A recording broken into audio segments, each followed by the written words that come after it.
நாச்சியப்ப சுவாமிகள் கலை மற்றும் அறிவியல் கல்லூரி, கோவிலூர் மற்றும் காரைக்குடி நகராட்சி இணைந்து போதைப்பொருள் ஒழிப்பு விழிப்புணர்வு பேரணி நடைபெற்றது. சிவகங்கை மாவட்டம் காரைக்குடி நாச்சியப்ப சுவாமிகள் கலை மற்றும் அறிவியல் கல்லூரி, கோவிலூர் மற்றும் காரைக்குடி நகராட்சி இணைந்து போதைப்பொருள் ஒழிப்பு விழிப்புணர்வு பேரணியை நடத்தினர். இந்த பேரணி காலை 10 மணி அளவில் காரைக்குடி கண்ணதாசன் மணிமண்டபத்தில் தொடங்கி பெரியார் சிலை வரை நடைபெற்றது.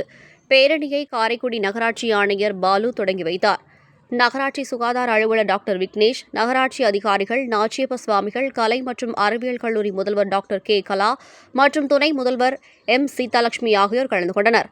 பேரணியில் நாச்சியப்ப சுவாமிகள் கலை மற்றும் அறிவியல் கல்லூரியின் மாணவர்கள், ஆசிரியர்கள் மற்றும் காரைக்குடி டாக்டர் உமையாள் ராமநாதன் மகளிர் கலை மற்றும் அறிவியல் கல்லூரியின் மாணவிகள், ஆசிரியர்கள் போதைக்கு எதிராக விழிப்புணர்வு முழக்கங்களை எழுப்பி ஆர்வமுடன் பங்கேற்றனர்.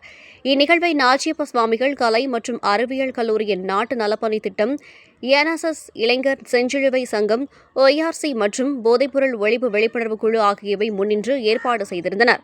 போதைப்பொருள் பயன்பாட்டால் ஏற்படும் சமூக மற்றும் உடல்நல பாதிப்புகள் குறித்து பொதுமக்களிடையே விழிப்புணர்வு ஏற்படுத்தும் நோக்கில் இந்த பேரணியானது நடைபெற்றது.